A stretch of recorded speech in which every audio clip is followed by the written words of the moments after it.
नमस्ते, मैं डॉक्टर सोमवीर आर्य आप सभी योग जिज्ञासुओं का स्वागत करता हूं योग दर्शन की व्याख्यानमाला के कार्यक्रम में। आज हम बात करेंगे कैवल्यपाद के 8वें सूत्र की। जिस प्रकार हमने 7वें सूत्र में बात की कि किस प्रकार के योगियों के कर्म होते हैं, जिसमें हमने अशुक्ल अकृष्ण कर्म की बात की, यानी कि जो योगियों के जो कर्म होते हैं वो पाप और पुण्य दोनों से रहित होते हैं। उसके अतिरिक्त अन्य 3 प्रकार के त्रिविध जो कर्म बताए, जो अतिरिक्त जो इतरे शाम जो लोगों के यानी कि जो अन्य लोग हैं उनके कितने 3 प्रकार के होते हैं। शुक्ल यानी कि पुण्य कर्म, कृष्ण यानी कि बुरे कर्म, और शुक्ल कृष्ण यानी कि आपके पाप और पुण्य से जो मिश्रित कर्म होते हैं उनकी बात हमने की। 8वें सूत्र में हम बात करेंगे जो मिश्रित जो कर्म है, पुण्य जो कर्म है, पाप जो कर्म है, यानी कि 3 प्रकार के जो अन्य योगियों से अतिरिक्त जो लोगों के कर्म कहे हैं, जो सामान्य व्यक्तियों द्वारा किए जाते हैं, उनका क्या प्रतिफल मिलता है, क्या उनका परिणाम होता है, उसके बारे में बात की है। तो चलिए जानते हैं सूत्र के माध्यम से।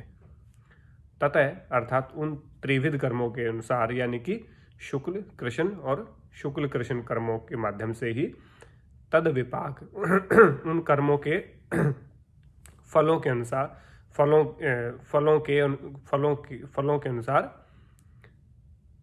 अणुगुणा नाम यानी कि भोगों के अनुसार एवं यानी कि ही वासना नाम यानी कि संस्कार अथवा वासनाएं या इच्छाएं अभिव्यक्ति यानी कि का प्रकटीकरण होता है। यानी कि जो ततः यानी कि उन त्रिविध कर्मों के अनुसार जो पिछले सूत्र में कहा, योगियों से अन्य जो त्रिविध कहे, त्रिविध इतरेषाम यानी कि 3 अन्य प्रकार के जो कर्म हैं। शुक्ल कर्म जिसमें पुण्य कर्म होते हैं, अच्छे कर्म होते हैं, कृष्ण यानी कि बुरे कर्म होते हैं, और शुक्ल कृष्ण यानी कि पाप और पुण्य से मिश्रित जो कर्म होते हैं, मिक्स्ड जो कर्म होते हैं, मिले जुले कर्म होते हैं। कुछ पाप कर्म होते हैं, कुछ पुण्य कर्म होते हैं। उन सबका जो प्रतिफल होता है तद विपाक यानी कि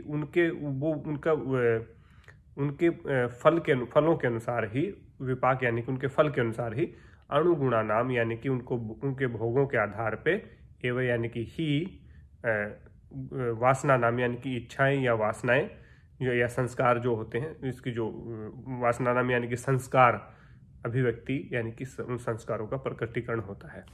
यानी कि व्यक्ति में संस्कार कैसे बनते हैं, संस्कार कब बनते हैं, ये बात इसमें कही है। जब व्यक्ति अशुक्ल और अकृष्ण कर्म करता है, यानी कि पाप और पुण्य से रहित जब व्यक्ति कर्म करने लगता है, तो उसमें किसी प्रकार की वासनाएं शेष नहीं बचती।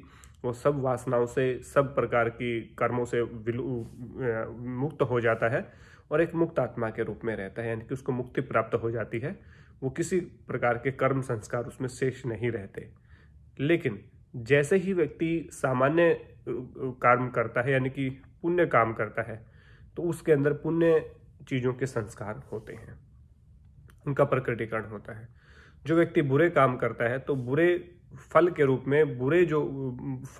में उसके जो भोग हैं वो आपके बुरे भोग उसको भोगने पड़ेंगे। और यदि अच्छे कर्म किए हैं तो अच्छे कर्म के रूप में जो भोग के रूप में अच्छे कर्म उसको भोगने पड़ेंगे, संस्कार उसके अंदर डेवलप होंगे।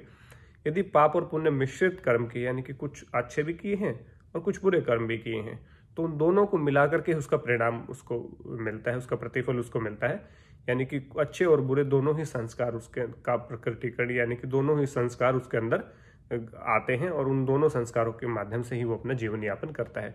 तो जैसे व्यक्ति कर्म करता है वैसे ही उसके संस्कार बनते रहते हैं। लेकिन यदि सभी संस्कारों से मुक्त होना है तो आपको अशुक्ल अकृष्ण यानी कि योगियों के कर्म करने चाहिए। लेकिन सामान्य व्यक्ति चूंकि वो कर्म नहीं कर पाता, इसलिए वो उसके या तो अच्छे कर्म होते हैं या बुरे कर्म होते हैं, या अच्छे बुरे मिले जुले कर्म होते हैं।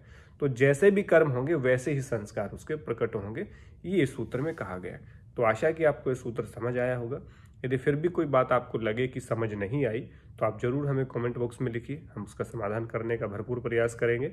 आप हमारे साथ निरंतर बने रहे हैं, काफ़ी वर्ष, लगभग 1 वर्ष से आप हमारे साथ हमारे YouTube चैनल पे बने हुए हैं और हमें नित्य प्रति प्रोत्साहित करते हैं, उत्साहित करते हैं। इसके लिए आप सभी का मैं धन्यवाद करना चाहूँगा।